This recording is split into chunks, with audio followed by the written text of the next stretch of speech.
Isa-isa yan. Ang gamit lang po nila ay kariton, no? May gabi kagabi, hindi ko na po tinapos talaga.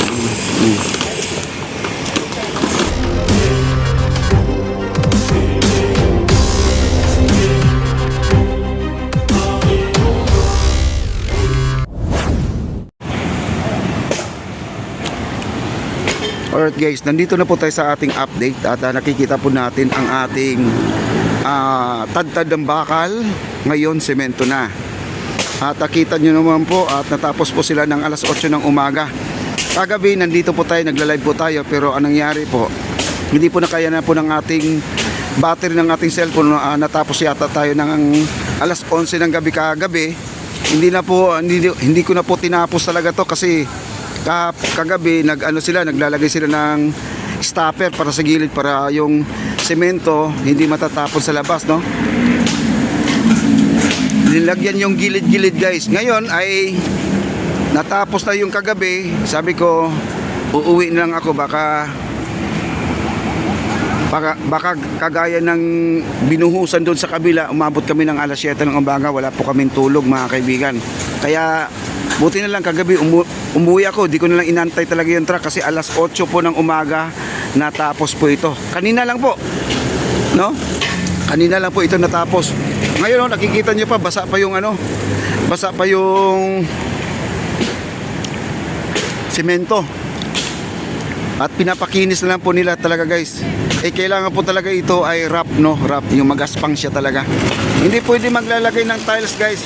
Pinagbabawal po yung tiles sa mga pasyalan dahil ang ating pasyalan, number 1 po, hindi po natin maiwasan na umuulan, basa ang tiles, marami pong nadudulas. Hanggat maaari, wrap lang talaga, tapos rubberized na pintura pang ilalagay dyan.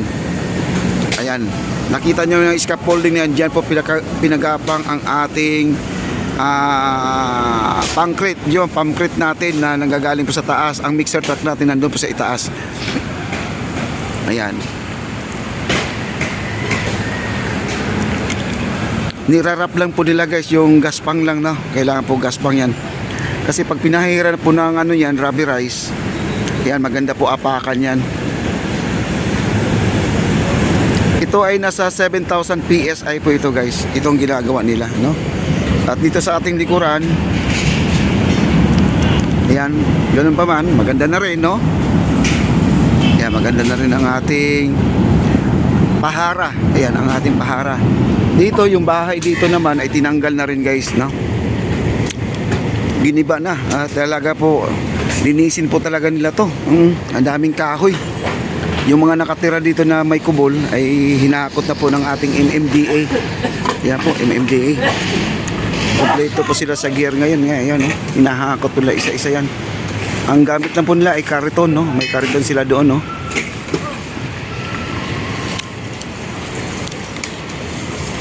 Ayan, ang sabi nga nila may nakatira pa raw ipis, no?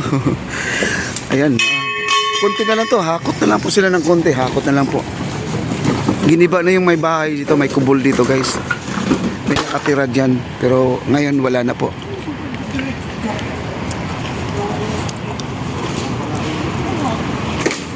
Ayan.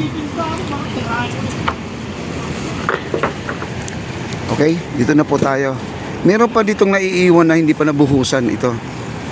Madali na lang po to guys. Ito na lang po talaga naiiwan dito, no. Ayan, may ilaw naman siya. May ilaw na rin. Bubuhusan lang din to.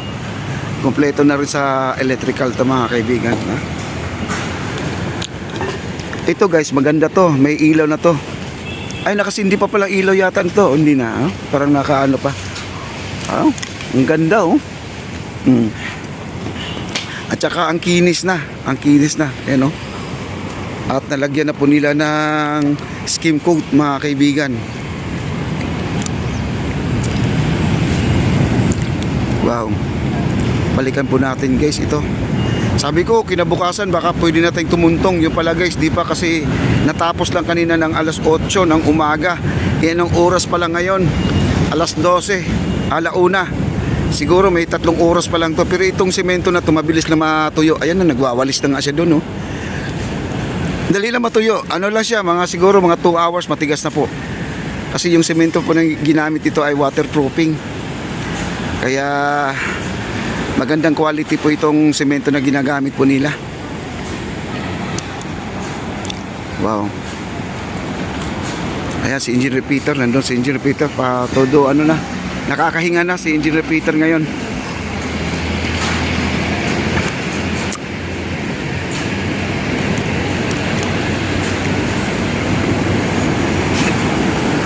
Halos buo na guys yung extension nila dito doon sa dulo, yung nagdagdag sila sa dulo.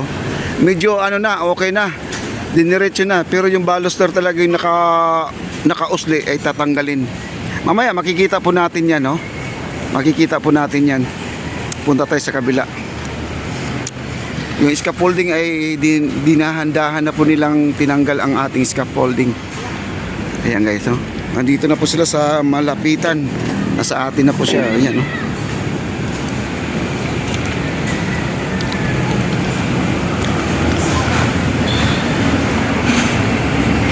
Ano yan guys? Ang nagtatrabaho dito, mason, no?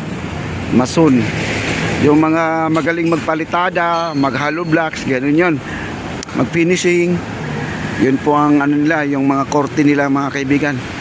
Iba rin yung korte sa mga nagwi-welding, no? Hindi sila marunong dito.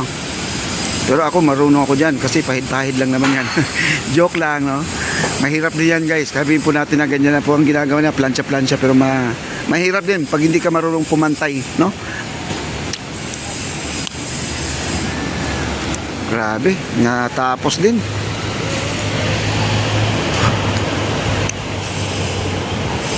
At dito ang ating tubig, high tide po tayo guys, no? Update lang po natin sa ating tubig dito. High tide.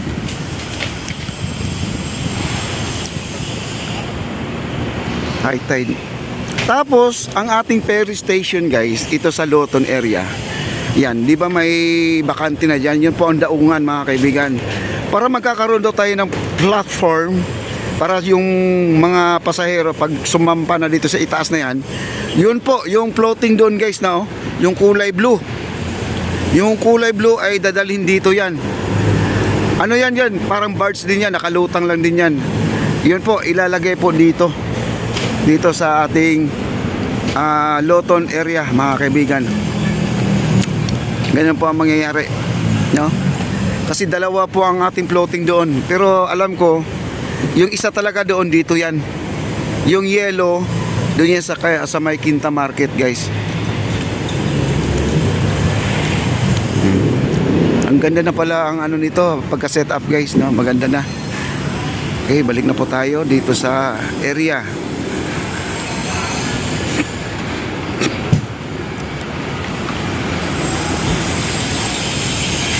Eh dito na rin, tinanggal na rin yung malaking ano, sopa. May sopa kasi dito guys, oh, ayan oh. Malaking sopa, tinanggal na ng MMDA.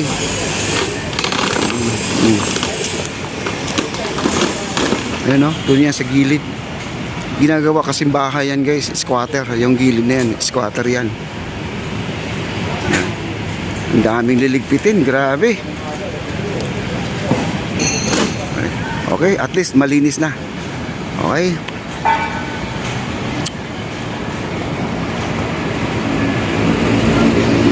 Ayan po, Quezon Bridge.